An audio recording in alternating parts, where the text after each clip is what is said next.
pada hari ini kita sudah melaksanakan kegiatan rekonstruksi berlangsung kurang lebih sekitar 7,5 jam. Sesuai dengan komitmen Bapak Kapolri, ya, tim khusus diperintahkan untuk setransparan mungkin di dalam pelaksanaan rekonstruksi yang berjalan 7,5 jam tersebut. Seluruh rangkaian sudah kita adegankan ya, dari 3 TKP, 2 TKP asli dan 1 TKP yang pengganti, yaitu TKP di Magelang. Magelang tadi sudah kita mainkan dari jam 10 pagi dengan melibatkan 4 tersangka. Kemudian ada beberapa saksi terkait menyangkut masalah peristiwa yang di Magelang sudah dilaksanakan. Kemudian di TKP kedua yang di Saguling juga 36 adegan juga sudah diperagakan oleh para tersangka dan juga ada saksi terkait menyangkut masalah peristiwa yang ada di Saguling.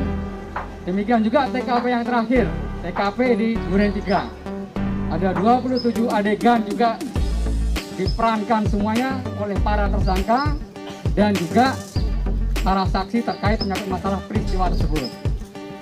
Demikian juga untuk pelaksanaan rekonstruksi ini tetap sesuai dengan perintah Pak Kapolri agar transparan, akuntabel dan objektif. Kita juga menghadirkan para pihak. Ya, dari pihak eksternal ada dari pengacara para tersangka juga hadir.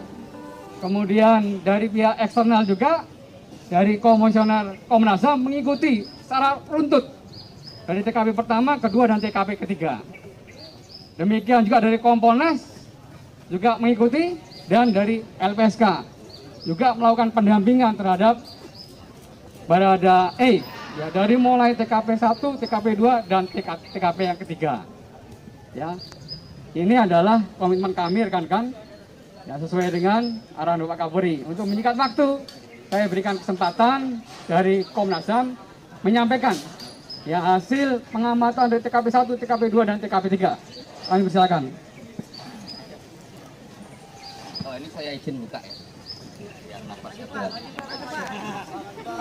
Bapak ke kanan, kenapa? Oke, terima kasih. Yang pertama-tama memang kami datang mengikuti acara rekonstruksi ini karena undangan dari teman-teman kepolisian yang memang sejak awal berkomitmen kepada kami untuk terbuka, transparan dan prosesnya akuntabel, dan kami mengucapkan terima kasih. Dan selama proses, apakah kami punya hambatan dan lain sebagainya? Tidak punya hambatan. Jadi prosesnya kami bisa akses, ya. Secara keseluruhan kami bisa akses mulai dari Magelang yang tadi dilaksanakan, terus habis itu di Saguling, terus juga di TKP Duren 3, TKP terakhir. Nah, itu semua proses kami ikutin, kami catat ya dengan baik. Yang kedua yang nggak kalah penting adalah dalam konteks hak asasi manusia, proses tadi dilaksanakan secara imparsial. Ada beberapa perbedaan antara pengakuan A dan pengakuan B di masing-masing pihak. Tapi masing-masing pengakuan itu juga diuji. Jadi dikasih kesempatan oleh teman-teman penyidik untuk juga melaksanakan rekonstruksinya. Nah, itu menurut kami sebuah proses yang yang sangat baik dalam konteks hak asasi manusia. Proses ini juga sesuai dengan prinsip-prinsip fair trial, sehingga setiap pihak yang memiliki kepentingan untuk pembelaan dirinya tadi dikasih kesempatan seluas-luasnya. Dan ini praktek yang baik, dan semoga harapan kami nih Pak Andirian di Tibidum tidak hanya kasus ini tapi juga kasus-kasus yang lain. Jadi praktek ini tadi yang kita laksanakan, kita lihat makanya cukup lama karena tidak hanya satu pihak, satu keterangan, tapi juga ada beberapa keterangan yang berbeda dan dikasih kesempatan yang berbeda itu untuk juga memberikan keterangan dan melakukan rekonstruksi. Jadi itu satu hal yang baik. Yang berikutnya adalah apa kepentingan Komnas HAM dalam konteks ini. Nah, Komnas HAM juga melakukan pendalaman, dan dengan dibukakan akses seperti ini, pendalaman kami semakin terang benderang. Beberapa hal terkonfirmasi dan terkonfirmasinya dengan cukup mendalam karena memang ya sekali lagi TKP-nya kalau dalam konteks Komnas HAM indikasi kuatnya obstruction of justice sehingga memang banyak berubah begitu. Tapi dengan proses yang terbuka tadi, transparan tadi, dan masing-masing pihak dikasih kesempatan untuk melakukan pembelaan dirinya dengan keterangan membuat rekonstruksi sendiri, dicatat sama penyidik. Ya saya kira proses tadi juga mendorong terang benderangnya peristiwa. Kalau masih ada perbedaan, ya nanti akan diuji di mekanisme pengadilan. Dan sekali lagi Komnas HAM mengucapkan terima kasih banyak ke teman-teman kepolisian. Tidak hanya soal kami diundang, ya, menepati janji kami untuk mendapatkan informasi dan sebagainya, tapi yang lebih penting adalah proses ini dilakukan secara imparsial. Masing-masing pihak diberi kesempatan dan ini akan menuju pada objektivitas proses. Dan itu yang catatan yang paling mendasar dalam proses ini. Terima kasih. Sedikit Pak Dika. Ya, satu poin tambahan saja. Saya kira Komnas HAM saat ini sedang dalam proses finalisasi laporan. Artinya informasi, keterangan, dan data-data tambahan yang didapatkan dari pagi sampai sore ini akan menjadi tambahan kami memfinalkan laporan.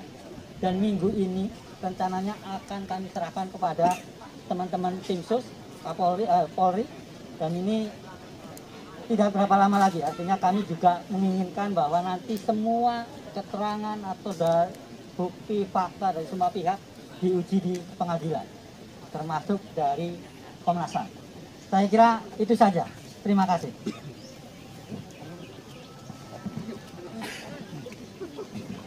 Assalamualaikum warahmatullahi wabarakatuh. Selamat sore.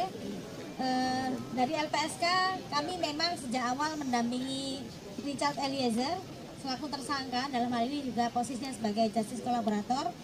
Dari sejak awal tadi pagi berangkat juga sudah kami koordinasikan dengan Polri dari kemarin dan kuasa hukumnya untuk Richard Eliezer bisa hadir di acara rekonstruksi ini untuk sebagai komitmen dia untuk mengungkap kejahatan ini. Nah, tadi sudah dilakukan rekonstruksi, kami mengikuti, mendampingi Baradae ya dari rumah Magelang pengganti ya Pak ya. Terus kemudian di Saguling dan Duren 3 seperti yang disampaikan oleh Komnas HAM bahwa ada beberapa versi dari para tersangka ini dan semuanya difasilitasi untuk direka ulang. Jadi masing-masing versi juga kemudian diadegankan sehingga semua versi ini nanti akan dirangkum oleh penyidik. Harapannya sih rekonstruksi ini menguatkan penyidik untuk mengungkap kasus ini semuanya dengan secara lebih terbuka. Nah, nanti harapannya juga Baradae juga tetap berkomitmen untuk mengungkap kejahatan ini sampai di pengadilan, dan sekali lagi memang akan diuji di pengadilan dan bagaimana putusannya nanti di pengadilan. Seperti itu Pak, terima kasih.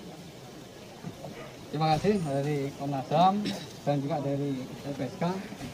Rekan-rekan para pihak yang diundang oleh tim sus, dalam hal ini oleh Pak Dirpidum, ini menjalankan diferensiasi fungsional. Ya, artinya apa? Bahwa beliau ini memiliki sudut pandang sendiri untuk bisa menilai, kemudian mengukur, dan nanti dituangkan dalam laporan masing-masing. Komnas HAM memiliki sudut pandang sendiri, Kompolnas memiliki sudut pandang sendiri, LPSK tidak menyampaikan sudut pandang sendiri. Oleh karena diferensiasi fungsional ini dalam rangka untuk terus mempertahankan bahwa proses yang ditangani oleh tim sus ini berjalan secara transparan, kemudian objektif, dan juga akuntabel. Ya, cukup ya rekan-rekan? Belum Pak. Perbedaan pandangan tadi proses rekonstruksi itu pada scene apa Pak? Pada proses apa? Yang penembakan Pak ya? Pak Dir ya, Pak Dir. Materi Pak Dir yang jawab. Terima kasih Pak Kadifumas, selamat sore rekan-rekan. Ini pertanyaannya terkait sama dengan yang dijelaskan tadi teman-teman Komnas HAM, bahwa semua pihak diberikan kesempatan yang seluas-luasnya untuk memberikan penjelasan terkait apa yang dia lakukan, apa yang dia rasakan, dan apa yang dia alami pada saat kejadian itu. Sebenarnya ini adalah mekanisme standar, SOP standar yang dilakukan bagi pihak atau tersangka yang merasa tidak melakukan adegan itu boleh mengajukan keberatan. Keberatan dalam hal ini tentu keberatan tersebut akan kita berikan pemeran pengganti figur. Nah, dalam proses kali ini ada beberapa hal, ya, ada beberapa hal. Misalnya saya kasih contoh ini yang contoh muda.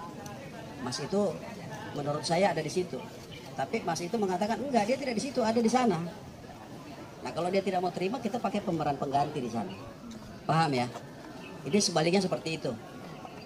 Ini yang tadi dimaksud, kita memberikan kesempatan yang seluas-luasnya bagi semua pihak yang terlibat